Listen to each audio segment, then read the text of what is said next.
on SAT, stuff like that. So we currently have like two different circular economy currently. There are two upcoming circular economy, making like four circular economies growing in Nigeria. So as time goes on, we will like uncover some of them and maybe introduce their project manager, or maybe introduce someone from them to come and speak to us about what's going on in their circular economy, how are things going on, because it's very, very inspirational to see someone doing what you're studying, and also like a graduate from our former cohort is running a circular economy in South Africa, Retepile. He has a project called Bitcoin Susunki. So it's a growing circular economy project. Hopefully, it would blow up and it would get many people to adopt Bitcoin gradually. So this is just the potential. You've gotten the knowledge. Maybe you are inspired to do something like that. Feel free. Nothing is stopping you from doing. Even Blaise is also planning on running a circular economy from his end. So gradually, then suddenly, you can't just rush it. The inspiration will flow, and you will have to do what's right.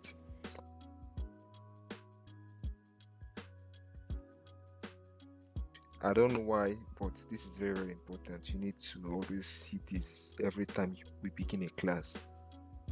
We want you all to ask questions. Please ask questions whenever you are feeling uncertain about any discussion or about any topic we the co-host or tutors are going to bring. Please feel free to ask questions. No questions would be taken on serious. No matter how the question may sound to you, who is about to say it, feel free to ask that question. We are happy to answer the question. In fact, you are here to learn, and you are here to have value, to add value to yourself. So questions add value the most. Please feel free to ask questions. The second is this recording may not be clear. Yes, our last recording on Friday didn't go as we planned, so that's why we urge everyone not to stay and wait for recordings. Please come to classes. Classes like this help you understand and engage effectively. Recordings might fail, but classes and the knowledge gained in classes are the value. So please, we encourage everyone to attend classes and understand what we are all saying. You understand? So your next one is do not spam DM any member. Please, in as much as you'd love to network with one another, we encourage everyone to please try not to spam DM. If at all you want to network with Blaise, or you want to network with Bosun, or you want to network with Ifoma or Tusayo, you can do it by coming publicly on the group, and maybe writing the text out that you would love to DM, or just reach out to me personally, and I will try to facilitate the networking effect. So this is one way to prevent spam DM and any other external scheme, because in as much as we want everyone to learn about Bitcoin, we don't want anyone to be exposed to different cyber risk. Your contact is very, very important, so please don't try to spam DM anybody. If it's a very, very bad DM, I don't know why, but I don't know, you'll be removed. So please don't spam DM. Let us keep everything clean. We all can freely engage on the public group. This is a decentralized protocol. Everyone is free to do what they want, but coming into my privacy, intruding into my privacy is very, very bad. So I won't like that. I know no one would like that. So prevent the spam DM. Let us all engage effectively on the group. If you want to talk to me, you can tag me. Hello Destiny. I'd love to discuss with you. That way it's more better. So now the other one is the classes are focused strictly on Bitcoin education. So we are going to talk about Bitcoin education. You're going to learn about Bitcoin. This is a priceless class, but it is a free section and a quality section. So do well, and always get your mind ready that Bitcoin is going to be the topic, and you're going to get a lot of value from learning it. So that is it for the welcome disclaimer. I don't know if Blaise would love to add something to it before we go to what we have today. Yeah, we've just a disclaimer for us to just know what we are doing, and everybody have like a disciplinary measures in place, normal rules and regulations. So yeah, other than that, we are all good. We'll always have our meetups, so we'll get to meet face to face and talk about these things in real time. So yes, welcome once again, please. Yeah, thank you so much, Blaise, for mentioning the meetup. So we are planning on having our first meetup of the year. So it's not gonna be like a kind of big fancy meetup, just like the meetup with multiple sonats. It's not gonna be as big as that, but we'll try our best to make it a very, very nice and wonderful experience for everyone. So if you're in Nigeria, make sure you get ready because the meetup is gonna take place very soon. Hopefully it's gonna take place by April or March. I don't know, but the date would be passed across to everyone. If you're in Nigeria, stay tuned. And there are other meetup across the globe. So anywhere you are, don't feel left out. Just let us know where you are learning from, so that we can also like try to share maybe a link or a meetup, and so you can also take part and participate in different Bitcoin only meetup where you are, so you can learn more and also improve your Bitcoin knowledge. So yeah, thank you so much. This is a slide. This is the slide that everything is tied onto. And I don't know, Blaise. Can you hear me, Blaise?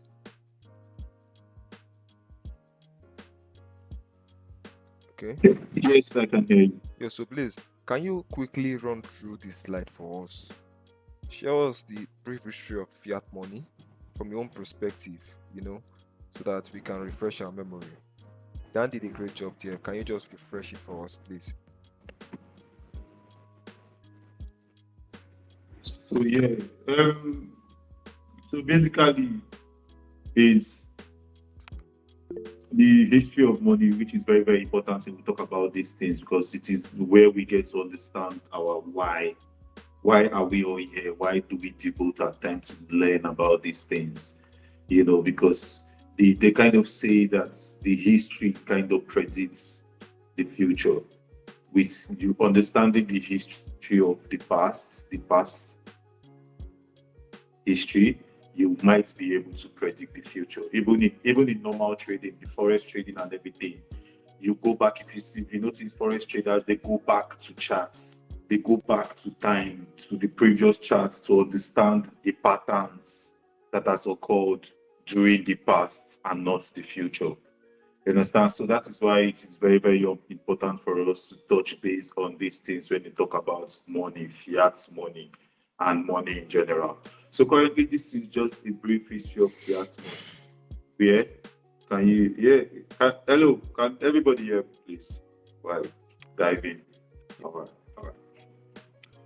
Okay, so it's basically we understanding why we need to move and get to learn more about Bitcoin and pay attention.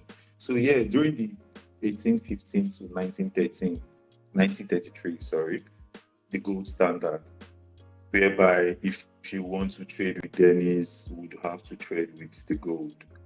You send me gold, I send you gold back whenever you need our services and our products. And why this gold standard was actually deficient a little bit was the fact that there is value in the gold.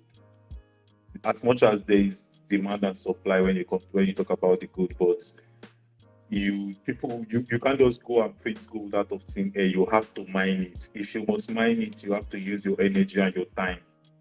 So, and you need to have tools also. So there was actually value when we talk about money then. That is when they say life was still good and all that, because people were just trading on precious metal. So and then we moved to 1913, where the creation of the central bank called the Federal Reserve. So I would like to employ everyone to try and study more about the Federal Reserve, how the Federal Reserve was formed. You can check out a book I kind of like and prefer, and you can listen to it on YouTube. It's called The Creature of Jekyll Island. I'll put it in the chat when I'm done. So that book would give you or a forefront or give you a better understanding of how the Federal Reserve was formed as it's more like a private entity.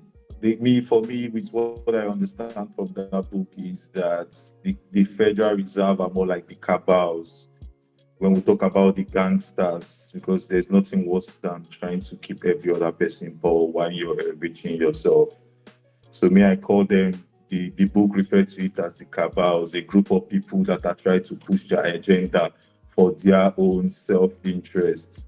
They are the reason why they keep printing excessively and the world is going on in debts, lavishing and languishing in debts, whereas they are enriching themselves.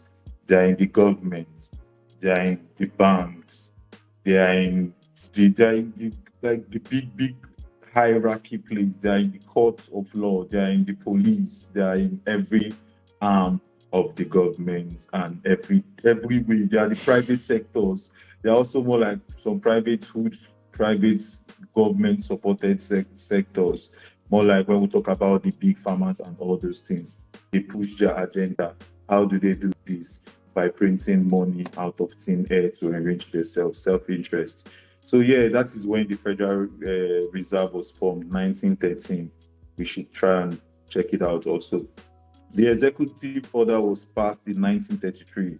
The executive order 6102. Every citizen is obliged to turn in their gold at an exchange rate of $20 per ounce. When we talk about this thing, let's say now the governments are passing an executive order that you must obey, regardless of who you are and whatever. When let's say you bought your gold for 50 ounce or you earned it for 50 ounce or 100 ounce and all that, now the government of the United States has actually passed a law for you to turn out, like, to give back your gold for $20. A gold that was supposed to be of $100 value, now they are taking it away from you at $20, 67 cents per ounce. That's a lot of loss out there. Let's say our old grandmother that has retired with her money, now she has to go and return her gold to the government and lose all her value, her energy. Now she has retired. There is no other way to make money, because the thing you understand when we talk about these things is the fact that you are not going to be young forever. The bones wrinkle, everything is going to wrinkle as time passes. So we must understand that our time is the most scarce asset that we have. We already know for sure that we are going to die one day. That is why we need to value today. You get this point. So now, a grandmother that has saved for the time being now has to go and return. She now has to lose 80% or how many percent, I do not know at that time, that people lost their value for their time and their energy that they worked for. Now they are retired. What will happen? These are questions you need to ponder and ask. It did happen to people. People lost their value. People lost their money because of this executive order. So now we talk about the Gold Reserve Act, stealing from wealth from the people by devaluing the dollar by 40%. Oh, it's actually 40% at $35 per ounce, exactly, per ounce of gold. That was in 1934, the Gold Reserve Act. They are trying to tell you that now the gold, your value and your money and your time is meant to be in their own custody. That is why when we talk about these things, it goes deeper than what we think of. Somebody is trying to tell you that they would better control your money for you. That is what this Gold Reserve Act actually means. Turn up your gold, bring your gold for us and everything. We would keep it better for you. That is what the governments were saying at the time.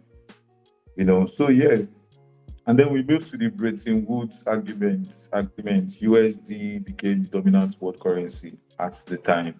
That is the agenda of why the Federal Reserve was birthed.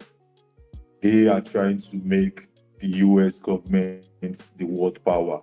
How are they going to do that? Through the money. He who controls the money controls controls the the world. world. Yeah, That is just how it is. exactly. They wanted to be in their currency, the US dollar, to be more in circulation, international trade, local trade, anything you can, anywhere in the world. We all know that you can actually use your US dollar anywhere in the world. As a matter of fact, people are hunger for it, people could kill for it. So, yes, that's, I think, in my own opinion and understanding, that is their agenda.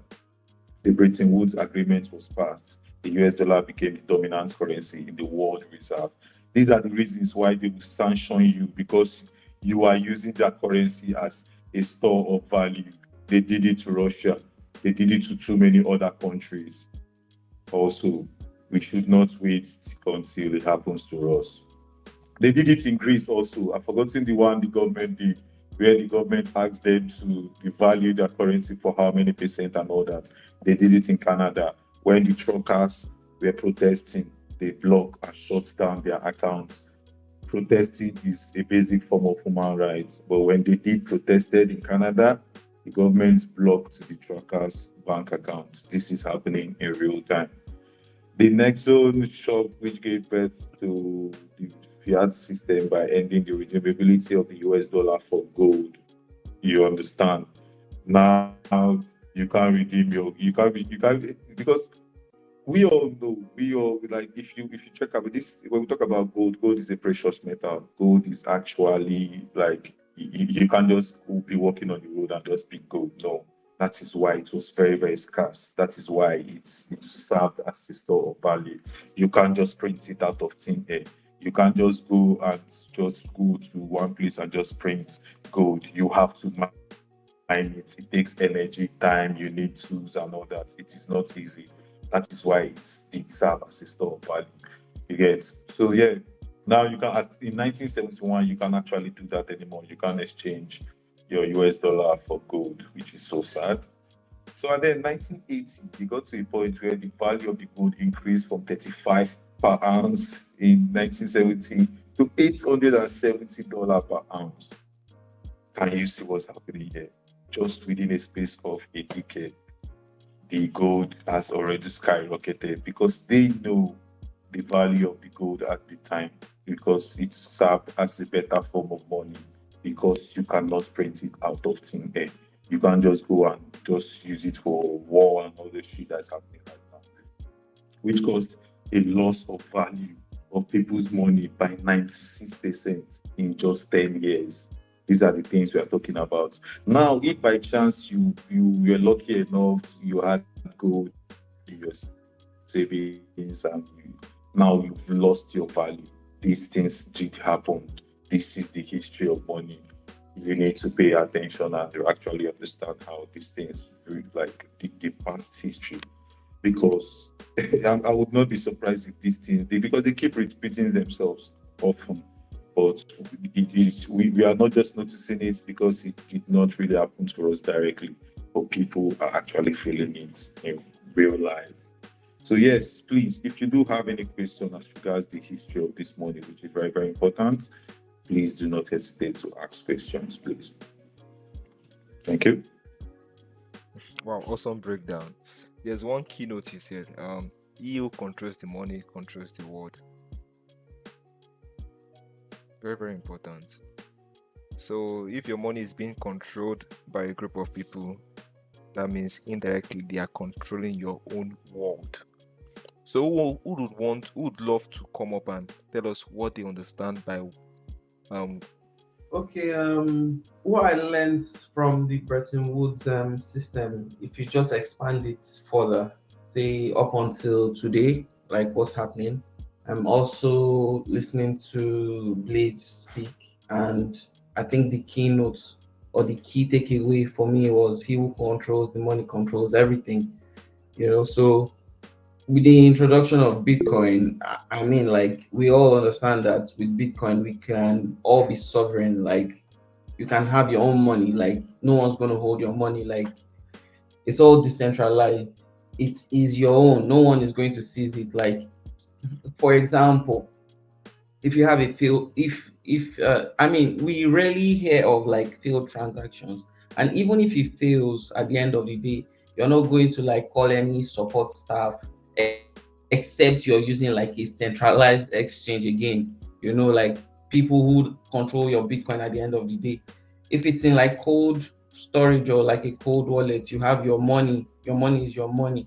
So what I took away from this Bretton Woods system basically is America controls the world at the end of the day, because the dollar is what is spent almost everywhere on the surface of it.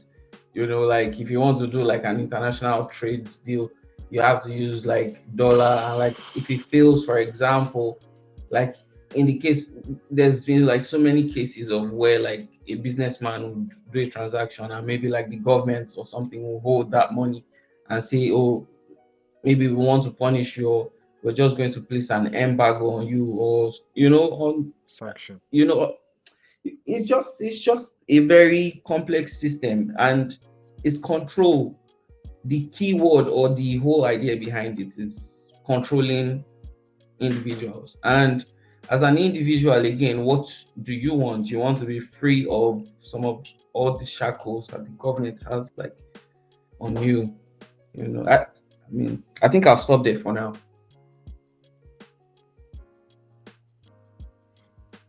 Wow.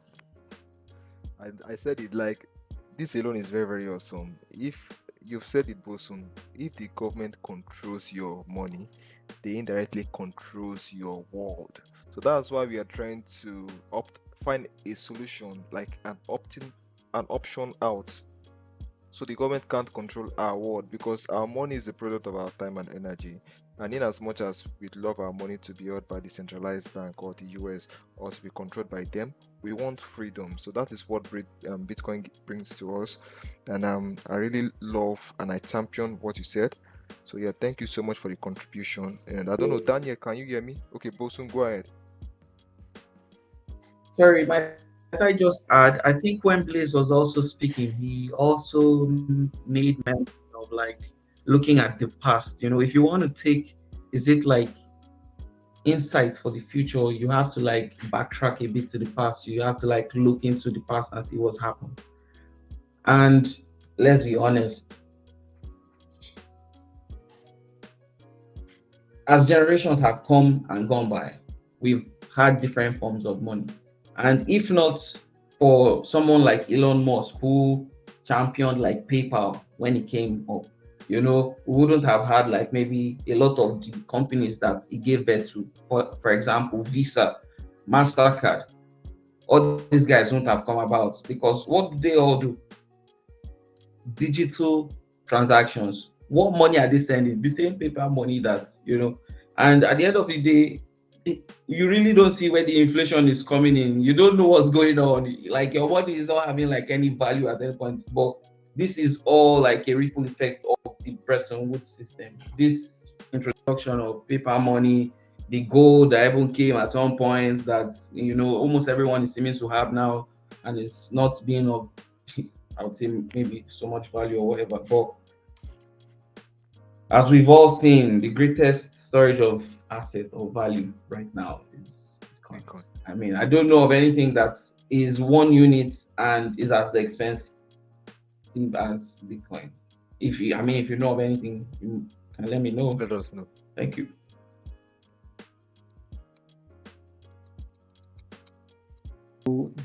Ran through the history again from one Blaise to us, ran through the history of where money came from, how money originated, how the fiat money was born from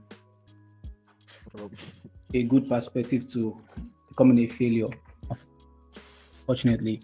But yeah, we learn every day. So today we're going to discuss about who controls this fiat system. Like, how does it fiat? We didn't know how the fiat system works. We didn't know on what basis the fiat system works. But now I want to understand. Okay, who are the people that benefit from this?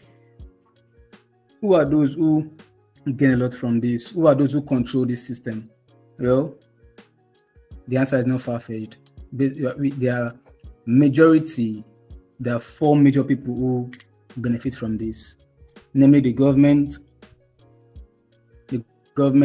wealthy individuals, the central bank, and commercial banks. As we all know before as well, commercial banks, they are there to make their money. I can also claim the financial sector.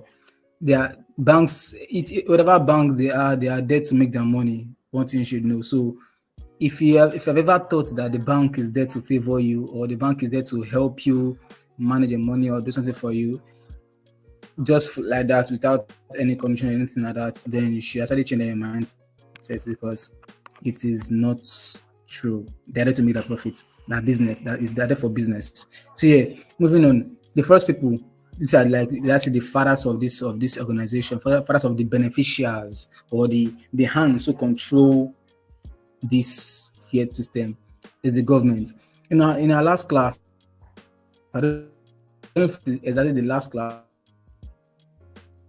or one of our previous courses, some points when a country goes into debt, and then the government can actually, out of free will, choose to print more money just to clear out that debt. Like, that's how the government work. And for the fact that they have the power to issue out a print, like they cannot tell the central bank, please print that amount of money.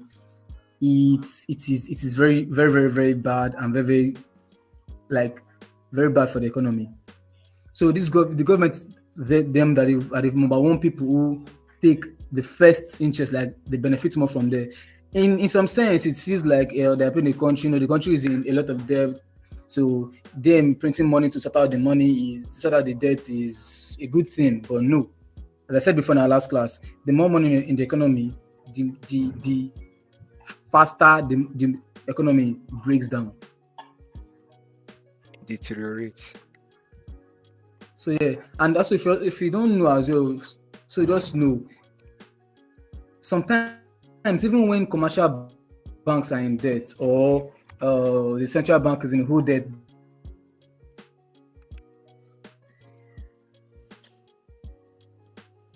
the government will print out more money to get that bank out of that debt, just to make sure everything. That's how it is in the fiat system. There's a central point of control. There's some people that can say, okay, I'm going to do this like this, and then the caution actually comes down to us citizens, who the bloody civilians who want to make money in their local currency. So as I said, for the wealthy individuals, and I'm sure I mentioned this in our last class when I said the greatest debtors, like the people that are in great debt, are the rich. Go to Dangote, check Dangote's if you check how much debt that is in, these people, based on the fact that they are very wealthy and they have a lot of assets, they can easily go to banks and collect loans at lesser interest. Whereas someone who probably want to run a small business will still go to that bank and collect even smaller loan, and then is paying a higher interest. So the wealthy individuals as well benefit from this, based on the fact that, okay, they are very rich, and aside from the fact that they are rich and they can, because of their assets, some of them have powers in the government, like based on their political background. They are either close to the president, close to the chief of staff, close to the one official in the government. They can easily talk to press one or two buttons just to get some things out. Some wealthy guys don't even borrow from commercial banks anymore. They go to the central bank just to get their loan out once and for all, because of the amounts they are probably moving for. And truly, tell yourself the truth, it is not so easy saying you should just go to the central bank and collect loan. Who does that? Like, it's going to be going to have the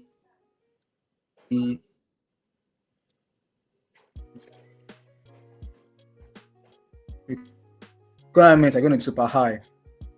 But then this that they can collect if they can't pay up.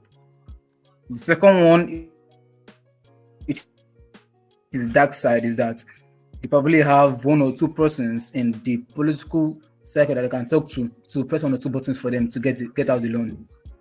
And funny enough, sometimes if they don't pay this loan back, though this part might be still hidden, but in some sense, if you check very well, there's some people that don't actually pay this loan back.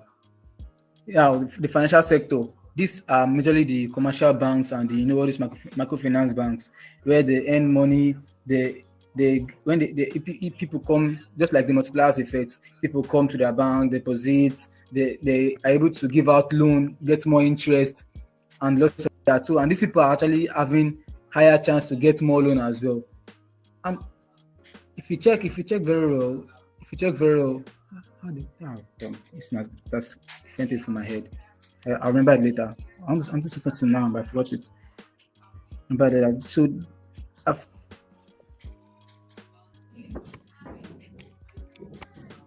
so yeah, the central banks. These central banks, last persons who benefit from it. This, in some sense, I would say central banks are similar to the government, or are like puppeteer, are the puppets to the government, because the central bank is there, yes, but at the same time, it is under the control of the government, because the president can issue an order, and then the central bank has no choice but to carry it out. So the central bank is still under the government. They are one in one. Let me put it that way. So they both benefit from this thing.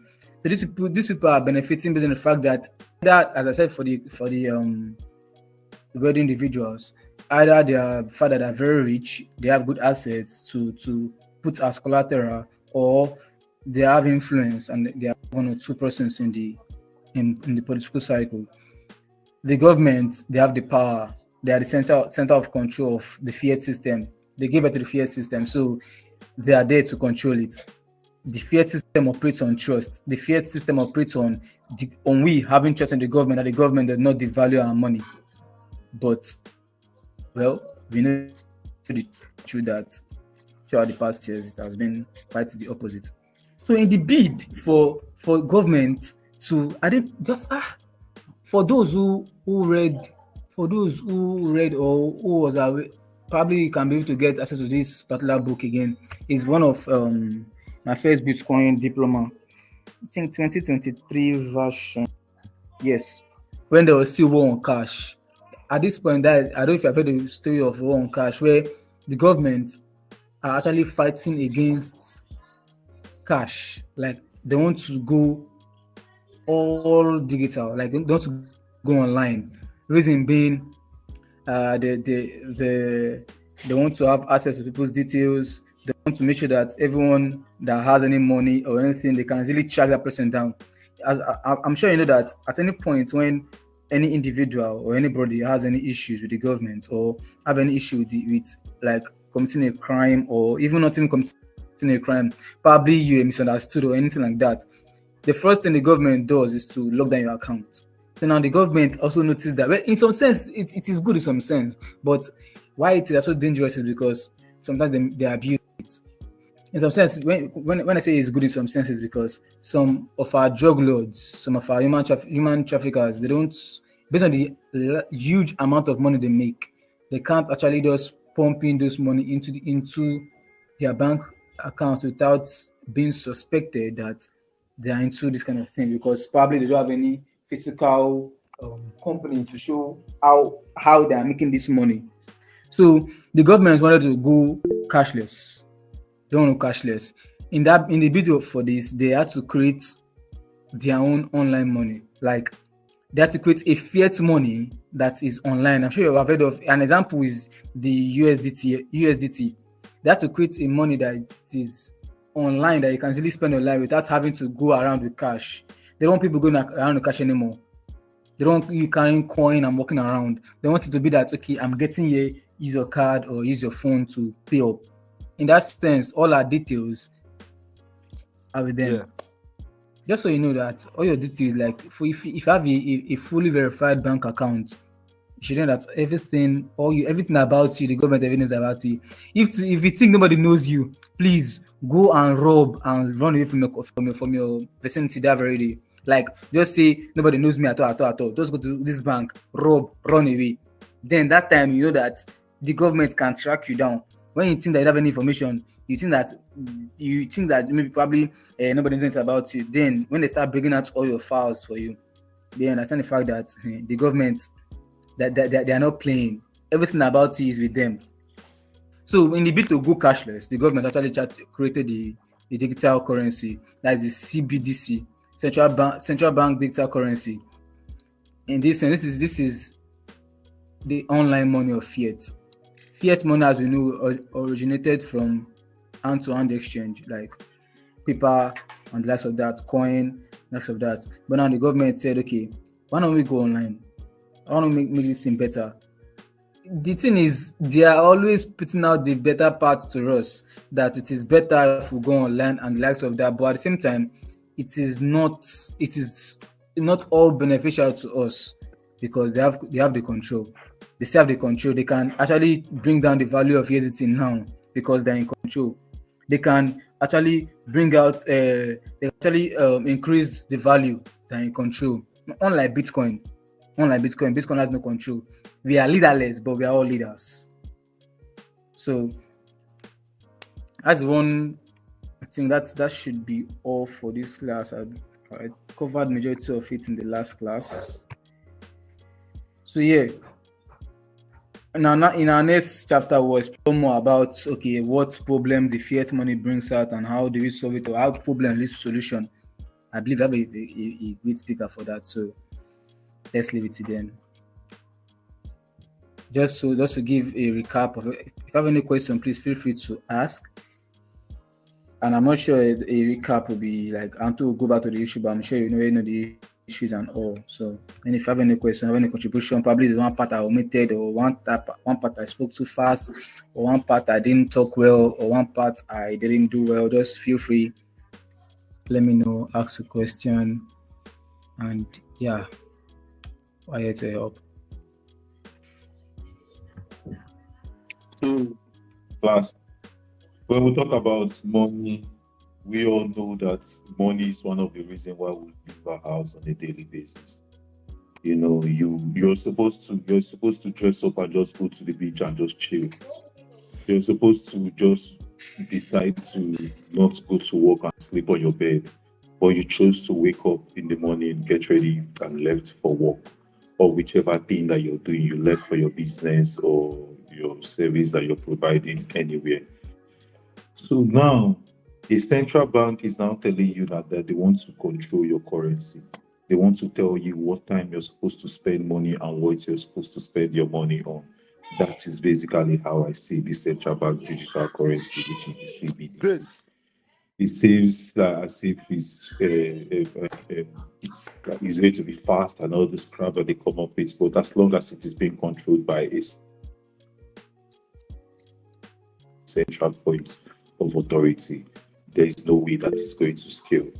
When we talk about these things, you think about the fact that we need free markets for me and you to know that we want to trade right now. Whichever goods and services you're selling, I want to send you SAT, you want to send me SAT. And that is how we circulate the money around, not a particular entity or a government telling us how we are going to share our value. Because our money is our time and our energy. It is a reason why we are going to know at a point. That is why some people make money to a point. They be like, okay, this money should be able to last me for a lifetime before I die. That is why they call it retirement. You've worked. Now it is time for you to relax your backbone and relax and just enjoy the money that you have worked for. You can never work forever. As much as the spirit might be willing, but the body might not be willing. Might not even willing, is not even able to keep up. Because now you cannot be doing some strenuous things that you were able to do during your early age. So that's just how it is. There's no way you want to work for this your young, youthful age and all that, and then when you're supposed to relax and enjoy the value of your work or of your labor, somebody or a federal government or a group of cabals that call themselves the reserve now want to take your value away from you, because the government is definitely the government. Whichever rule or whichever executive order or whichever bill they pass, it is going to be enforced. There is no two ways about it. The enforcement part is even the craziest part. You are printing money out of thin air that is not backed by anything, but then people are paying parts of their energy and their labor, their time back to you in the name of tax, government taxes. but this is the money that was printed out of thin air, and then some other people in the same world is being taxed a percentage of their money, of their profits. So yeah, this CBDC things, the idea as like I'm like, okay, this is more enslavement. That is how I see it. Original slavery in the modern times. You have to recognize these things. You need to understand where these people are coming from, because nobody is coming to save you. You have to save yourself. So yes, you got to look deep into these things. When CBDC saves the future of fiat money, the world's currency monetary system already operates in pure fiat standard. That is all. It has never solved anything. It is only making things worse. So yes, please understand these things more and try to ask questions wherever you are confused. Thank you.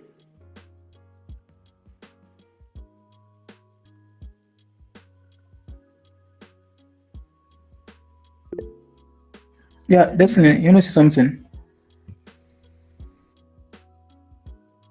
Yeah, I just wanted to contribute, but if there's something you'd like to pass across, please do. No, no, no. Go ahead. Go ahead. Okay, so it's still under the topic of CBDC. CBDC. So I just wanted to add my little knowledge on what CBDC is. So CBDC is called Central Bank Digital Currencies, and there have been a lot of CBDC projects across the globe. So there's something they call the CBDC tracker. I don't know if I can pull. Okay, please, I have a question. Dennis, please go ahead. When you're done, just request for the mic. Okay, you can only type. Please do well to type. Will try to answer your question while I'm still at it. So there's something they call the CBDC tracker. So this shows the different country that has begun using the CBDC, and Nigeria is also part of the country that accepted this project. But all I can say is that it's kind of like a faith project in Nigeria. The Nigeria CBDC is called the e-Naira, just in case. So as usual, our government wants to benefit from everything. Now we are in the digital age, and the only purpose of this CBDC is to control the money digitally. It's like more of traditional control, because they have to meet the reserve, print out more money, give me their information. Everything is done physically, but now they want to push all the operation to the digital means. You understand? They want to push all the traditional operation to the digital means. So that's why they introduced CBDC. CBDC is a way to control, like excessively control and surveil the citizen, like everyone, very, very well. But good thing that the CBDC project didn't walk through. Yeah, good thing that the CBDC project didn't walk through, especially in Nigeria. And now we have got to know about Bitcoin. So let me just share some little consequences of what the CBDC might lead to. It might lead, number one, it might lead to loss of financial privacy. Because now your information are now stored. Maybe they have a digital means, but now CBDC makes it very, very easy. With a single push of a button, your information can be sold to the government easily. Maybe now it is very, very difficult, but now with the help of CBDC, all your track record, like where you spend your money, maybe you went to the shop to buy biscuit of 15 naira, the government has legal access to that because of the CBDC. So this is how the government are very, very crazy to have control and to know what you are doing with your own money. The central truth of it all is that this fiat system, it's a corrupt system. It's a system that don't want you and I to be free. It's a system that wants us to be enslaved and to work out the debt, because the country is in debt, and the only way they can make up from their debt is by enforcing taxes, maximum taxes on the citizen. Whereas they have issued new money, and they have made use of the money.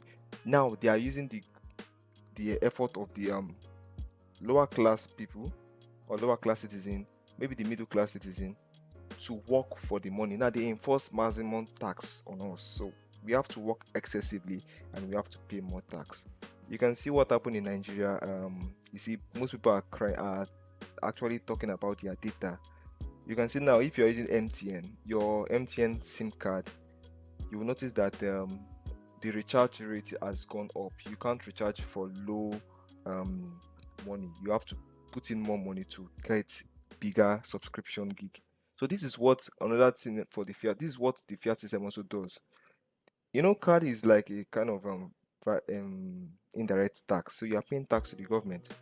So now, as you are paying more for your data subscription, the government are actually seeing more money, and they don't care of how the average online worker would survive. Like, I have someone that just called me and told me that, yo, Destiny, this current tax reform on data subscription is killing me. As a web developer, this guy doesn't even he has not landed a single gig, but now he has to pay times two of the sub that he pays before. And the funniest thing, that he has to pay it below the subscription, because formerly he said he load 2,000 naira for 15 gig. Now he has to load like 8,000 naira for 45 gig. You can see how crazy it is. This average guy, this average web developer who hasn't landed a single gig, now have to pay more for data. That, bro, this is crazy. That's why if I'm seeing this fiat system, I'm like, this is always gonna be worst. That's why you need to take action now. You need to make sure that your money is not stored by this set of greedy and wicked people, because these people are so wicked that even if you are dying for hunger, they don't care. They want to just make more money. They want to buy the latest car, the latest designer, whereas you have to suffer and work so hard for that. So it's very, very crazy. That's why I'm like, yo, we have to make a move. If we don't make a move, at least we have to try our best to make a move. Even if at the last that it happens that this move was a silly move, but at least we know that yes, we made an impact. They want to extract more money from you and I, bro. How do you earn more money when your work doesn't pay you more money? Imagine your work now, your current work is paying you the usual amount of money, and now you are meant to pay higher amount of tax. How can you survive? How can you eat 3 square meal a day? Thank God that most of us have even eaten. Like Blaise always said, be grateful for what you see today. You don't know that there's someone in another place that hasn't even seen morning food to eat. So this is the fiat system. All I want to say is that CBDC is not the future. CBDC gives financial censorship. It gives single point of failure. It gives limited access to the financial system, and it brings in a lot of monetary policy that can manipulate you and I, and can make us to keep on being enslaved in this system. No matter how big or small you earn, no matter if you earn $1 billion today, if your country is suffering from inflation, it will affect you. That's what you need to know. So that's why we all need to know that there's a way to opt out from this system. The government don't want you to know about this. They are trying their best to want to like confuse you. They are making everything so difficult for you.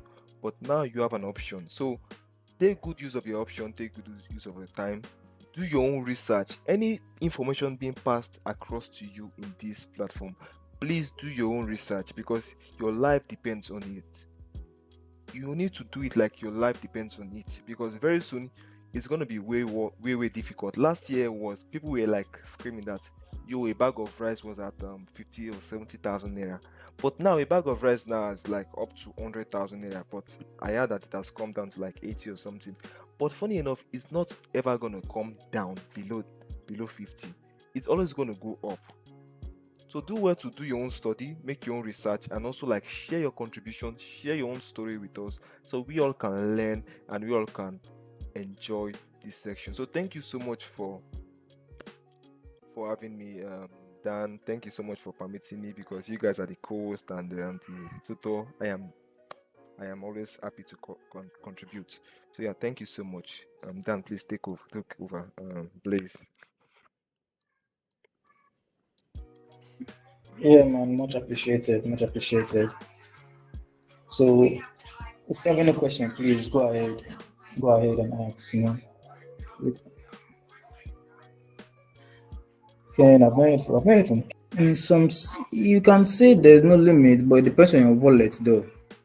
Depends on your wallet, depends on the type of wallet you're using, where you can determine if there'll be a limit to your withdrawal or not. When you're doing that for Lightning Network, a limit of amount of Bitcoin you can send on the Lightning Network.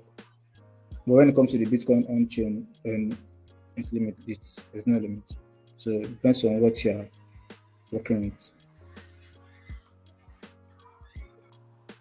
Yeah, sorry, I saw a message from Dennis.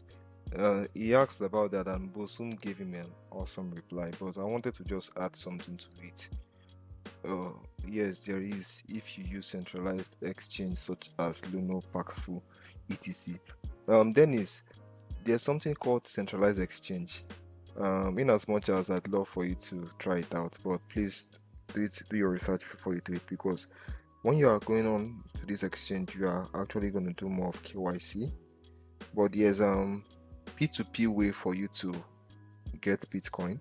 Blaise has an experience on P2P groups. You can try to, if it's something you'd love to do, Blaise would be happy to. I don't know. You can send a DM to Blaise, or you can just let him know in this group, because we are trying to go full on decentralized and making sure your KYC is safe. Who out of the recent incident with Bybit, KYC stuff. So if you're more, I don't know exactly, but I heard that it was hacked. So Bybit is a centralized exchange. So in as much, The NK sorry. boys. Mm-hmm. Wake up. Sorry. If you put your Bitcoin on a centralized exchange such as Luno, Paxful, I mean all of these exchanges where you have to literally do like KYC before you can like buy your Bitcoin. You can wake up one day and your story will be on Twitter that like the Lazarus group or one of these guys they hacked into your exchange I go lie for you. and they cleaned your wallet. I go lie for you. So cool storage guys. Do your own research. Ask. Yeah, so in as much as centralized exchange might be the best option, there are other options to explore. So in terms of like acquiring Bitcoin, you can have a basic Bitcoin Lightning wallet. Example, you can have like Blink wallet, you can have like wallet of Satoshi. These are very basic, and I don't know, the minimum threshold is at the minimum threshold would be at 300,000 sats or something, but or 100,000 sats. I don't know, but it is threshold. Like an average person can actually.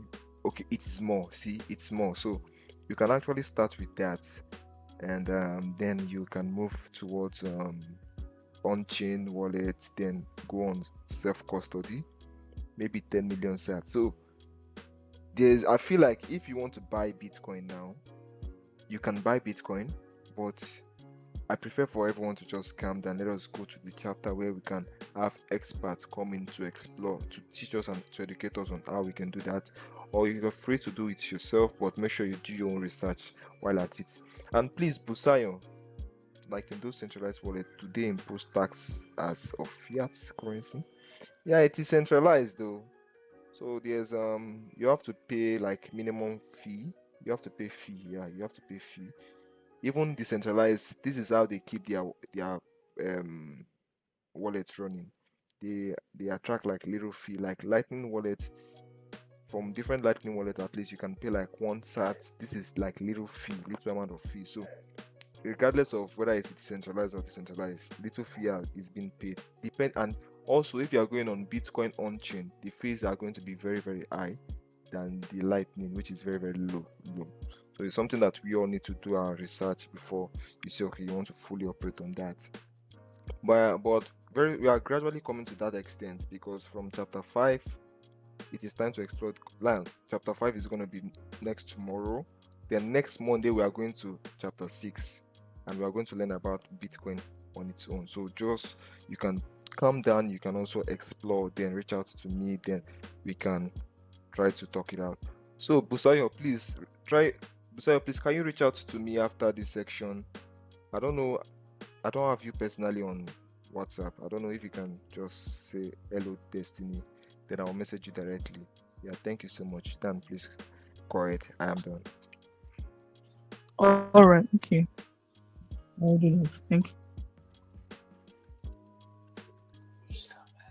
Yeah, thanks to everyone once again.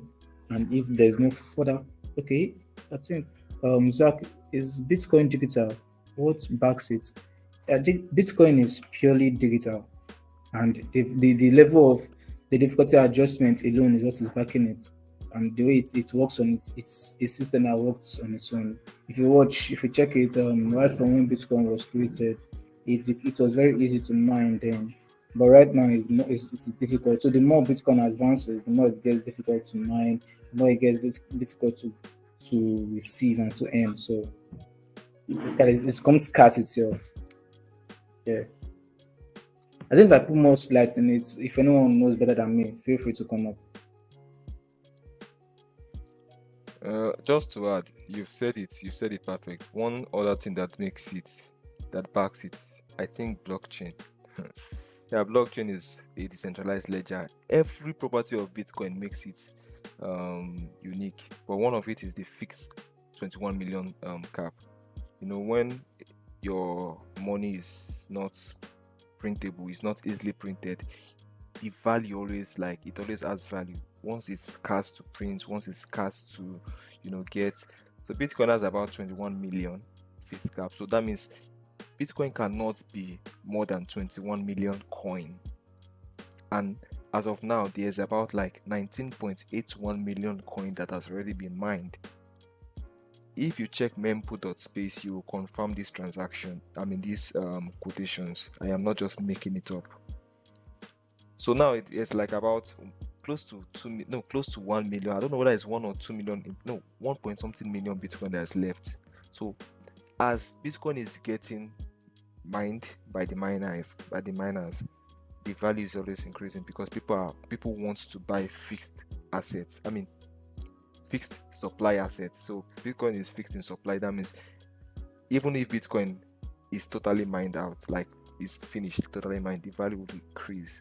So this fixed supply is one thing, and the one other thing is that since your money can easily be traced, like not traced, not like KYC traced, like you can easily know what's up with your money. People love to see a fully sincere kind of money. So Bitcoin is very sincere. You can check what's going on with your money in the Bitcoin blockchain. So mind you, the Bitcoin blockchain is like an open ledger, which we'll discuss very soon. And then there's something called the blocks. So the miners mine the block and add it to the chain. So that's why they call it blockchain. You understand? So it's very, very awesome and it's very, very sweet and it's very, very simple to understand. So yeah, let us proceed and let us progress. Then we come to that exactly. So thank you, Daniel. Awesome. Yeah, thanks again.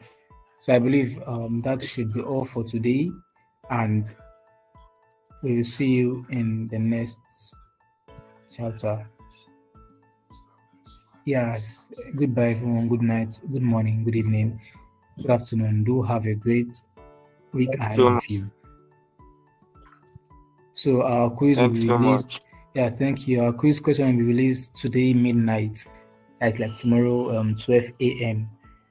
Stay tuned after your test, and it's beneficial to everyone because the more you do this test, you get familiar with you are more familiar with the chapter, and it helps you gives you more idea on how the chapter how the our first test is gonna be. Doing these quizzes will give you ideas. So yeah, be able to do that. Yeah, so good night. Goodbye to Yo, everyone. See you. Dan, your Okay. co-host. Yeah, Blaise. Is he still with us? Well, thank you for sticking around. Yeah, Thank you for the beginning. Aside the fact that I didn't come on time, you were there to help me. I'm really grateful. Thanks for the assists and yeah, thanks for thanks, the man. amazing host. Thanks. No problem. Yes. So yeah, I hope everyone learned one or two things for the class, and and would want to come up with more questions next in our next class. We are here for you to answer every question. Please try your best to ask when you want to. Yeah, thank you and goodbye to everyone. Au revoir. Bye bye.